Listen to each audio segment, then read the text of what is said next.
Thank you, Vayu. I just want to go over briefly the jobs that he actually mentioned, and just in terms of thinking about what the green collar jobs are. He talked about somebody in charge of a procurement worker for green jobs. He talked about construction, someone to do the site selection, remediation workers, solar panel installers.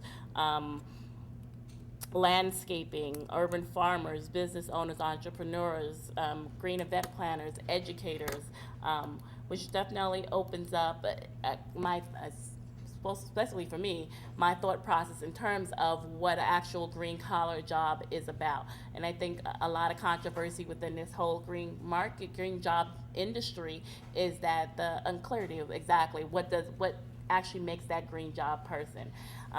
Thank you for giving us that community perspective. Our next presenter is Andrew Kimball. He is the president and CEO of the Brooklyn Navy Yard Development Corporation, which will bring a different perspective in terms from the manufacturing point of view of the green collar job.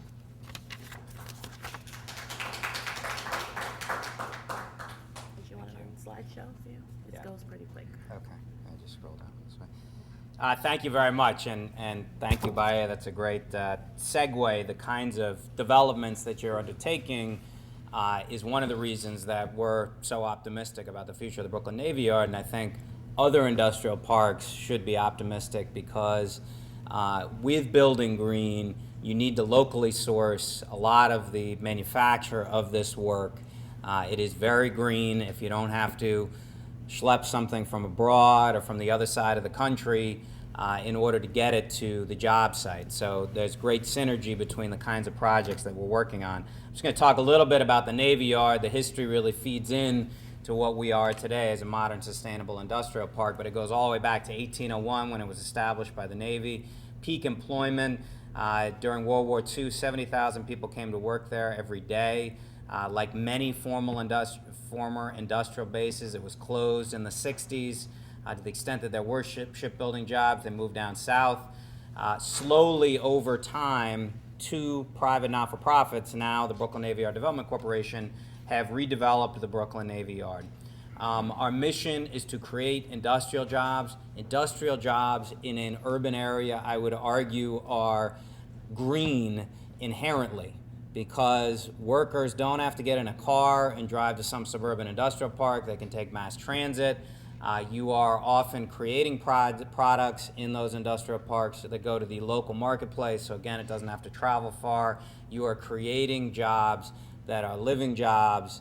They tend to be 25% higher in terms of what they pay than service sector jobs, McDonald's, hotels. So if we want to have a sustainable city in the sense of having a strong middle class and opportunities to move up, better public schools, et cetera, you need to have industrial jobs that pay well. Our mission is to maximize revenue, achieve full self-sufficiency, develop underutilized areas of the yard. Basically, we're dealing with 50 years of deferred maintenance since the Navy left, so very little in city investment over decades. And now we've really pushed hard in the last few years to become a national model for sustainable industrial parks. We have 4 million square feet under roof. We've basically been 100% full for 5 years. 40 buildings, 230 tenants, 5,000 people come to work there every day. We have an employment center that's placed. We do pre-screening and placement for jobs, 1,000 people in the last 6 years. We're now looking at partnering with job training groups, particularly around green jobs, to expand the opportunities locally as we bring new green jobs online at the Navy Yard.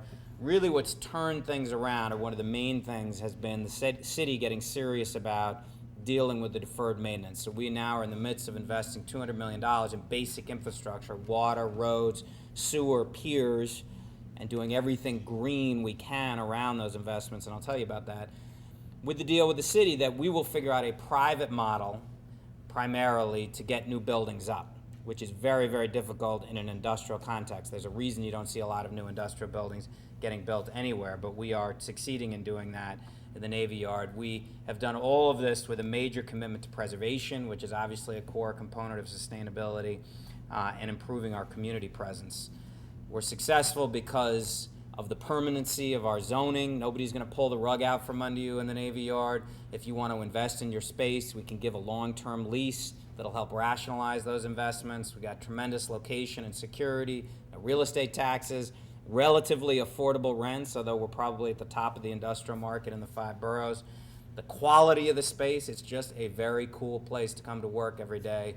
All kinds of historic structures, and now all of these green infrastructure investments we're making, and a quality local workforce, and tremendous intellectual capital that surrounds the Navy Yard with universities like NYU Poly, with lots of creative folks all throughout Brooklyn, lots of whom are working in the Navy Yard. I mentioned some of the benefits of industrial in the 5 boroughs before.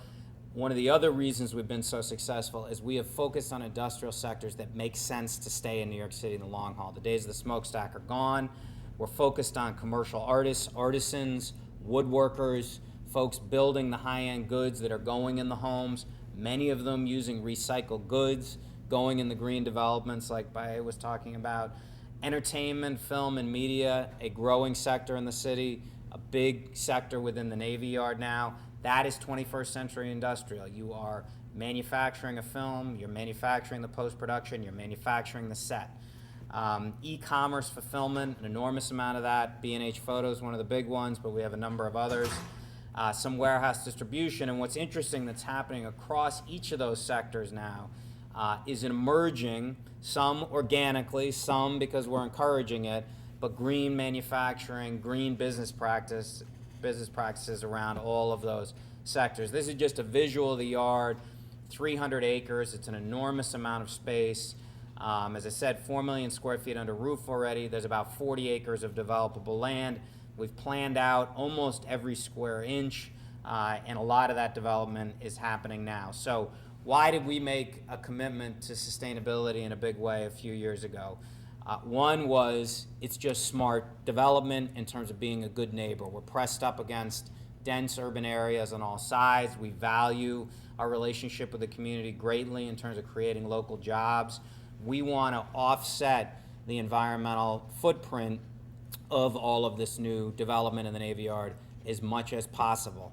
You know, one of the worst case examples of what happens when you don't plan for that offset is what has happened up at Hunts Point, where you have enormous emissions coming out of the trucks that come to use that food facility. We want to do everything we can to offset the environmental footprint of our developments, meet all of the city, state, and federal goals for energy efficiency and the green economy of the future. But we feel like we're already out ahead of the curve, and it helped enormously to have a mayor talking about things a few years ago, like a 2030 plan. But the great thing about Mayor Bloomberg is they never came to us and said, okay, turn the Navy Yard into a green industrial park.